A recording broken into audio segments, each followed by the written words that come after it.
Dom, we're back. We are so back, Jenna. I missed you so much. I've missed you too. I know. I Two think we weeks. did. I know. And it, for the first time, it felt like 2 weeks. Usually, when I would take vacation from work, well, okay, we can Hmm. talk about this in a minute, but like 2 weeks never really felt like 2 weeks. And this felt like 2 weeks. So I feel quite proud of myself. But also, no, I can't even say that I didn't work. We'll get into all of that. But it was so nice. It's nice to see you again. It's great to see you too. All Want to right, start the show? let's start the show. Hi, I'm Jenna, And I'm Dom, and we're both award-winning journalists. who've recently been laid off. Our industry is experiencing a seismic shift, and it's shed a lot of really good journalists. So, where does that leave us? Well, we're definitely laid off, And we're looking for new jobs, looking for what's left of the industry, and what to do next. and we're looking at all of it. So, if you're a fellow laid off journalist, a working journalist, or someone who admires the craft, we're looking to build community. Develop new skills, and try to figure out what just happened. Welcome to Laid Off and Looking.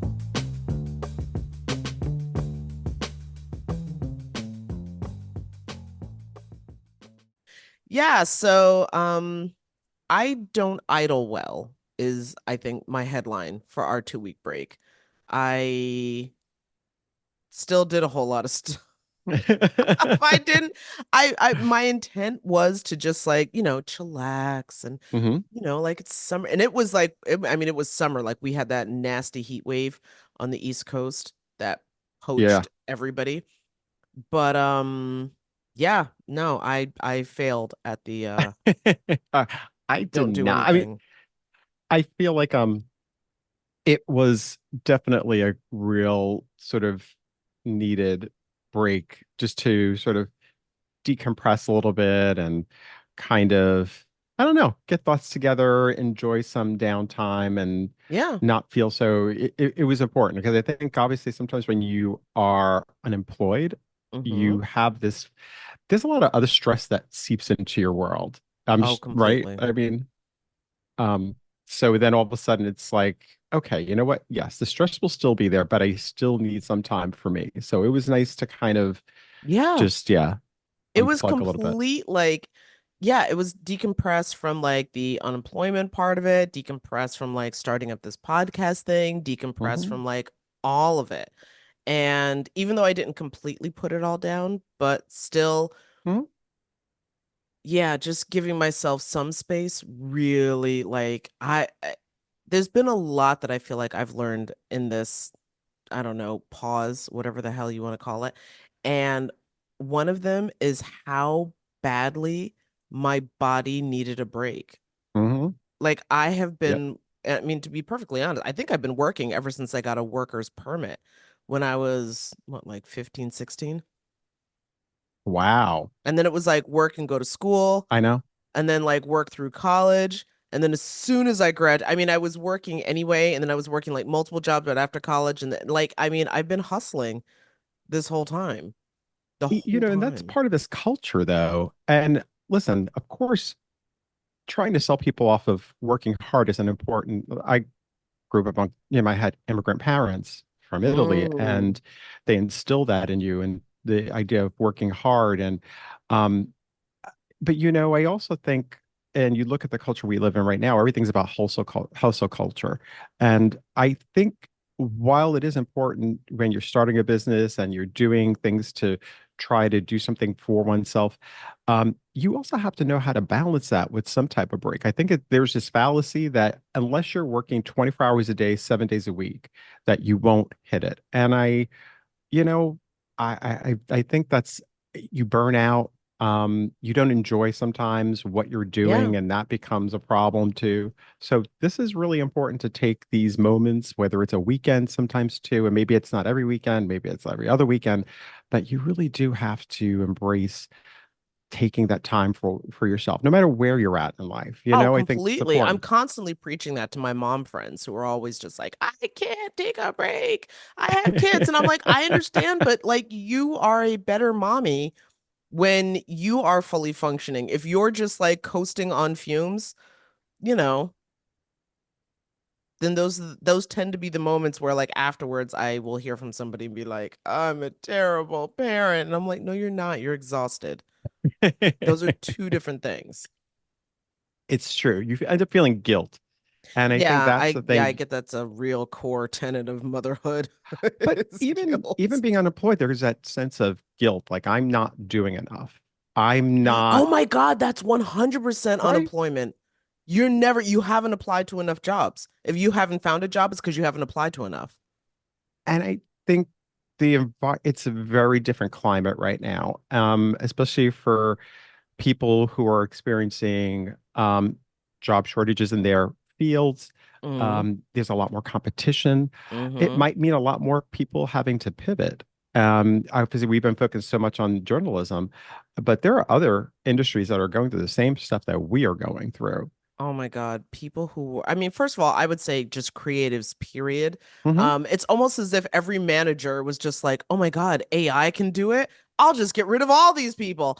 But from everything I understand, like production, like Hollywood production, television, people who work in entertainment has just been decimated. Like there's people who haven't worked since the strike.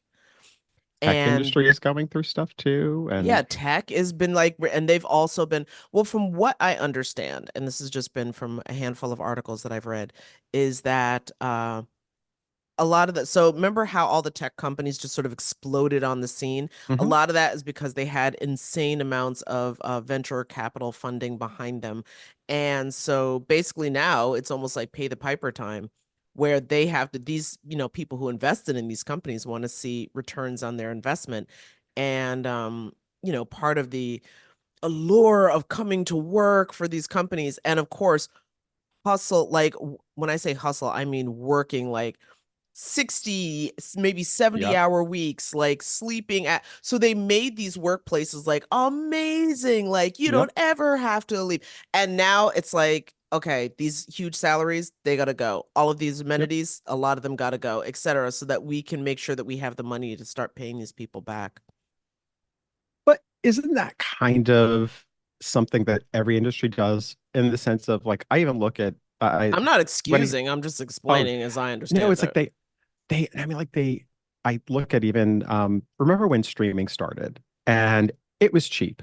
You know, Hmm. Netflix, especially Oh when yeah, yeah, yeah. it was like $5 a month, then it became like $10 a month. And and you look at all the different services, right? I always knew I was like at some point everybody's starting a service. It's like, hello, everybody, if we all start having to subscribe to each different platform, you're ending up spending just as much money as you would have if you were doing cable. Like Oh what yeah. people used to complain about their cable bill being $200. Well, guess what? In the end, this ends up being just as much as if you were doing cable. And on top of it, you still have to watch ads. Um, Well, I that's why I think people are also starting to do, like, people are always going to figure out a way to game the system, for lack of a better description. So some of my streaming accounts I've let them lapse. Obviously, I'm unemployed. I do have to make some cuts. yeah, same. And but it doesn't mean that I never want to watch them again. It just means I'm gonna let enough programming build up so that I can get, like, because they usually do like introductory month free, or like even if I'm only Right. subscribing for a month, fine. That month I'm gonna binge real hard on Right. whatever it is, and then I'm cutting the subscription again. Yeah. Well, the whole thing is to kind of hook you in. And then Yeah. once you're in, that's when you get hit with the realities of like, oh, guess what now? We're charging you double what we did before. Or now you, so that's the thing with a lot of these jobs. You know, you bring people in, everybody wanted to work in a lot of those tech industry jobs, or you felt like it was having a fun day. And I'm Yeah. not saying that some of it wasn't real, but I do think it changed when the business became, tech just became like, well, guess what? We're going to operate just as every other corporate business before us. You know, Well, I what mean, seemed like it was isn't going to be business different. business? But you know what? I think it sold itself as not being like every other business. Facebook, Instagram, like, you're looking at products that people use every day. And so people think that must be a fun job. And I'm sure in some ways it is. But it also became much more corporate now, just as, Mark Zuckerberg, they're I was all gonna like, say a lot of, in the name of drawing people in, I think a lot of especially large organizations sell that. like, oh, it's like it's super fun, and especially once the millennials became a large part of the Yes. workforce because they didn't want or expect that sort of traditional cold whatever corporate environment. So just about everybody was selling themselves as like a fun place to work, etc. No, work is still work. Work is work is work, and you work for corporations, and they just, yeah, in the end, they just want to get the job done, and they will lay you off And when they increase have to. value. Yeah. I, yeah. So that's why I think that this whole idea of hustle culture is, while I think it's good for It's people to, toxic. No, it really is. it It's is. toxic. It's very like in the past, I've made myself sick Hmm. hustling. And we kind of just thought that's just part of what work is about. Yeah. You just you do it till, like you said, you burn out or you get sick and you push through. I had a boss, I remember, that they told me somebody else had called out sick, and they told me that uh, I never called out sick when I was working, and that person was probably a boomer. Actually was a boomer. No, they were, and I'm not saying it, and I'm not saying disparagingly. I really am not. I'm just trying to give some No, I'm saying context that a to. lot of them have a very warped view of work and what is a valuable thing. And I'm sorry, like coming into work sick and making everyone else sick, Yes, yes. that's nothing to be proud of, dude. No.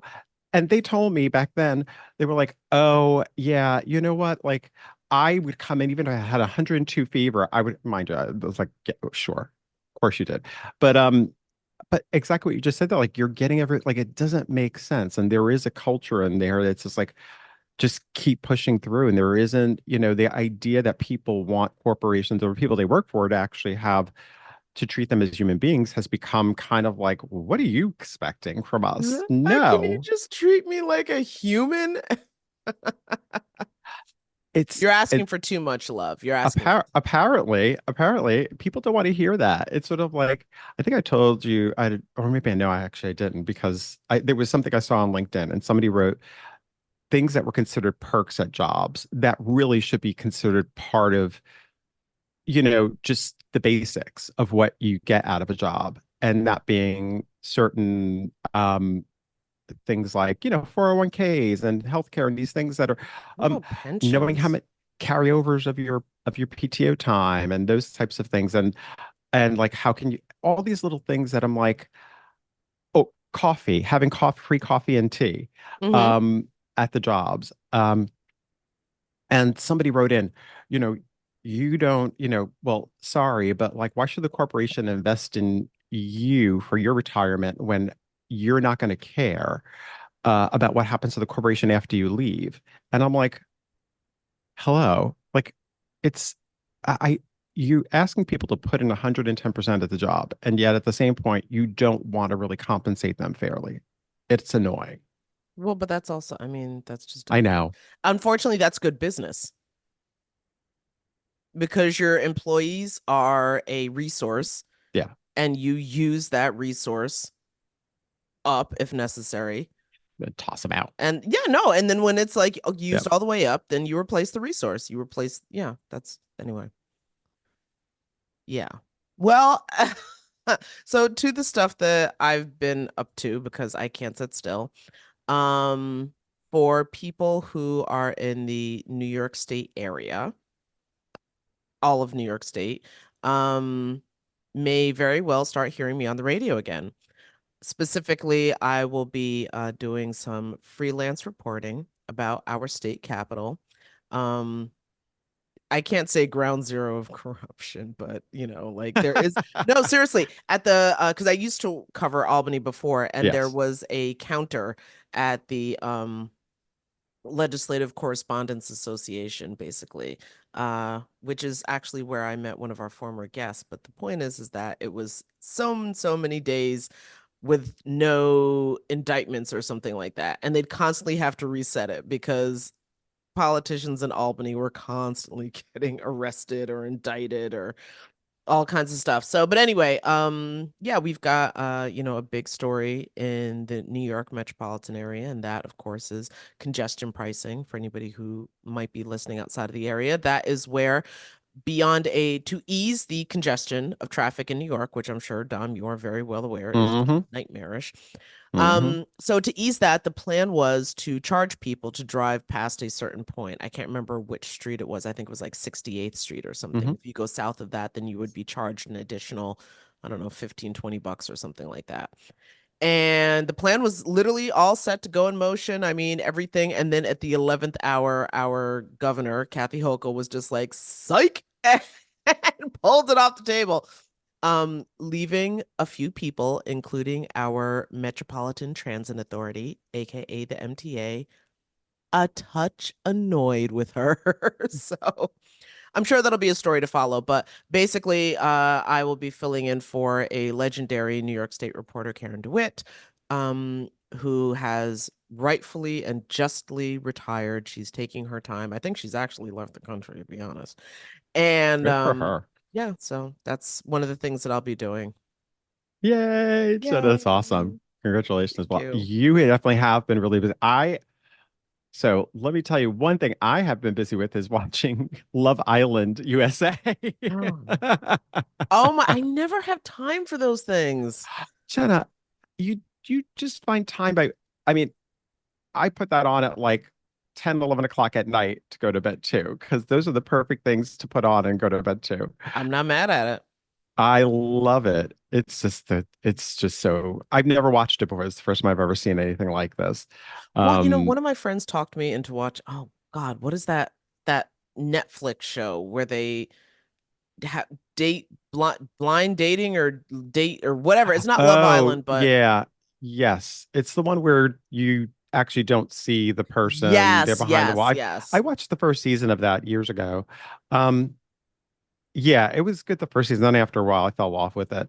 But Well, yeah, this one, I mean, I'm just watching because Ariana Madix from Vanderpump Rules is hosting it now, and I just said, oh, let me give it a shot. Yeah, so let me give it a shot. It's so much fun. I But love that. yeah, other than that, no, it's just been honestly trying to clean up my place a little bit and catch up on some things I've had to catch up on that I feel like sort of fell off after uh of course, between doing the podcast and sort of getting caught up on other things. So yeah, um, I can I, sort of trying I to can keep it dig it, together. Dom, because I also did do some cleaning and organizing, and Oh, yeah, well, I mean that's like an ongoing process, I constant. know.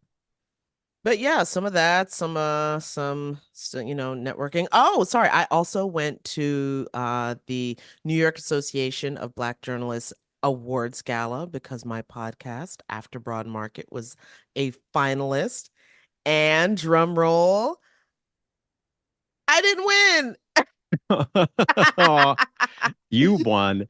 You still won. Being nominated, Oh, that's huge to be, that. That's yeah. huge to be. Congratulations, Shadow. That Yeah. really is amazing. Yeah, I mean, again, I'm immensely proud of that piece. So, that was also something that I did, and God, I just feel like I was everywhere. Like I was either up in Albany or down in New York City or up in Albany or something, just like here, there, and everywhere. Yeah. I stayed in Brooklyn for the most part.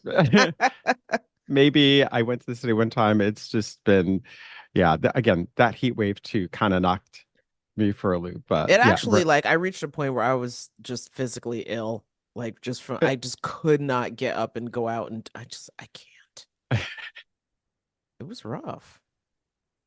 And it so made I me guess, feel really, really bad for the well, people who either don't have air conditioning or like I don't or like people who work outside. yeah. Like because in New York State, especially upstate, hashtag air quotes upstate, because I refuse to believe the Hudson Valley, it's not that I don't believe, it's not upstate. I will die on that hill, but that's another Right. issue. But yeah, like this is the time when, all the road work happens. And so, there's like guys outside pouring hot asphalt in that weather and like and just oh my God.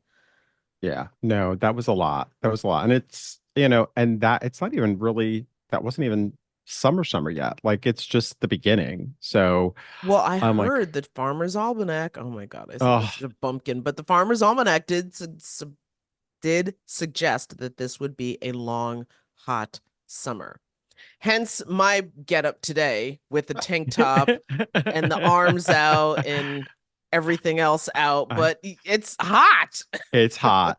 It's hot. Yeah, I'm like I just wearing my t-shirt and I kept the AC on. I'm just like it's even when it's not hot, hot, it's still hot in New York City. It's humid. And Mm. the humidity is what always gets to me. But yeah. And I guess we should just let the viewers know, like we obviously this time for this episode, we just sort of caught up a little bit, but like each week we're just gonna sort of shoot the Yeah, shit, right? And just like totally. at least There's until lots of stuff to August. talk about. Yeah. Yeah.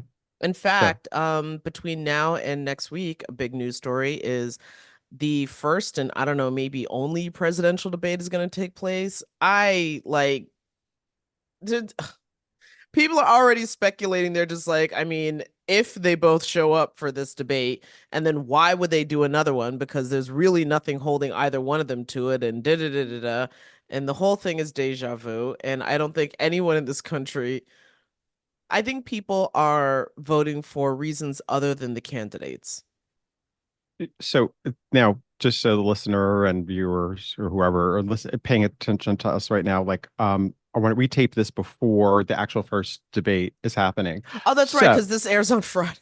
but I am curious. Well, this is a good way to check us. Yeah. Um, how how much of a shit show do you think this first debate is going to be on a scale of one to I 10? don't know because I've been hearing a lot of reporting about how at least President Biden is getting prepped for the debate and how, challenging it can be Hmm. to prep a sitting president versus a candidate. Because they've had 4 years of people like standing and saluting when they walk in a Hmm. room, and so they're not as amenable to, you know,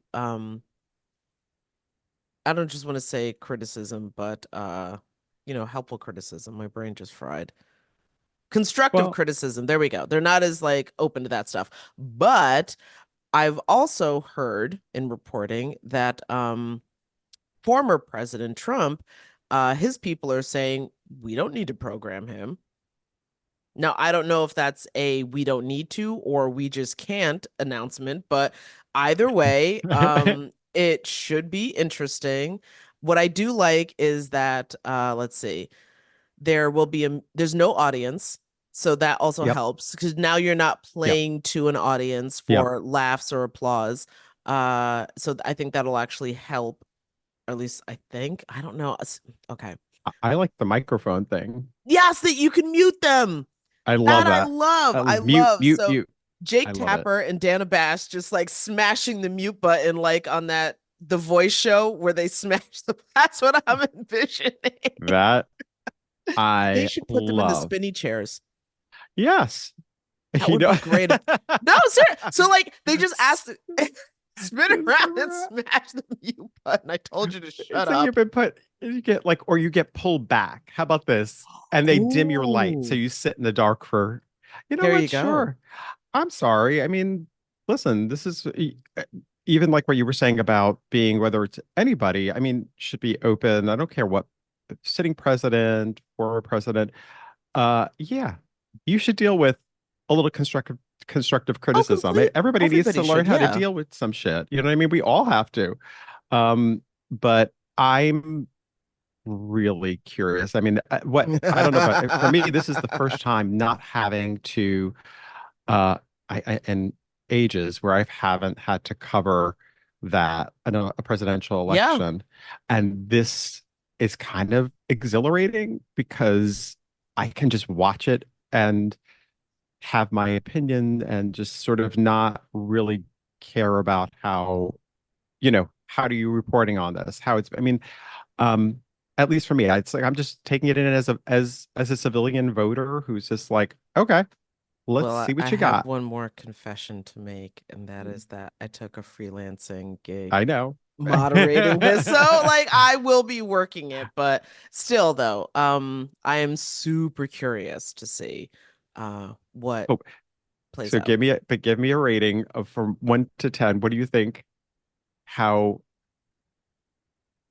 Well, I'm how trying to think. I mean, because the first time that they debated, when they were both candidates 4 years ago, it feels like a million years ago. Mhm. Um, And I remember watching it on CNN, and then they cut back to the anchors, And I'm pretty sure Dana Bash on live TV was like, well, that was a shit show. So if that was then, and again, like, they're both going for theoretically their lame duck term because it would be, although, wait a second, it would be the second consecutive term for Biden. But actually, I realize I don't know this for presidential politics. Would this be this considered the second term for Trump and then he can't run again, or does the clock Right. start over? Yeah, correct. Correct to which Correct. one? That he can't run after this. This would be considered his second. If former Unless president, the rumors that like we're never gonna have another election is that's a whole nother I story. know. That's why it's his last. That's why it's his last term because he's not leaving All right. in So his then mind. either way is that you've got two let's say older gentlemen with seemingly nothing to lose on Hmm. stage. Hmm. Um no love lost between the two of them. Yeah, this could, I just don't see how because you're not just somebody who understands the media landscape now would understand that you're even if you're debating, it's not really about the policy. It's not you're playing to not just the television audience, you're playing to the online audience because it's Hmm. about the clips that are going to get pulled, that are going to get shared, Hmm. that's what people who didn't watch, that's all they're going to hear about this whole thing. So, yeah, we'll see. I don't know. Yeah, I guess I'm gonna give it a 10 plus because I think it's going to somehow it's impossible not to. Just the way they've set this up, somebody's going to speak out of turn and their mic's going to get turned off, which none of us have having not seen something like that before is just going to be dramatic and it's going to happen. There's no way it's not. Well, if it doesn't, I will be shocked. So I'm that will surprise me. Yeah, I think it'll be interesting. Like you said, this is big. And I think I'm very curious to just see how both of them can handle the pressure of the questioning and just seeing how they could I don't know. Well, we're gonna I'm find curious. out because by the time this You're gonna airs, it will have happened. I'll need to well next week we will have a brief update on that. You can't wait to hear about what happened, how everything went with the show. I'm looking forward to listening. Where are you? What station are you in? I will be working with the Pacifica Okay, broadcast station. So I know it'll be in the New York City area. I think it'll which be is which nationwide. That would is be, I believe, WBAI. okay. But I'll have to find out more details, which is wild because we're taping this right now on Wednesday, and I'm like, yeah, there's some details I'm still fuzzy on. Anyway, but such is the life of a freelancer. There we go. So yeah, I guess on that note, we'll check back in again next week. But Dom, it was Good. so wonderful. Great to see you and happy 4th of July to everybody. We'll be back next week after That's that. We'll be back on the 5th. right. So happy 4th to everybody. And yeah, All right. see you next week, Jenna. Deuces. Bye. Bye. Laid Off and Looking is an independent podcast conceived of and created by Jenna Flanagan and Dominic Camia. Music provided by Jay Cowett, research by Lori Ruthenbucker. Reach out to us anytime at laidofandlookingpod@gmail.com. New episodes drop every Friday at noon.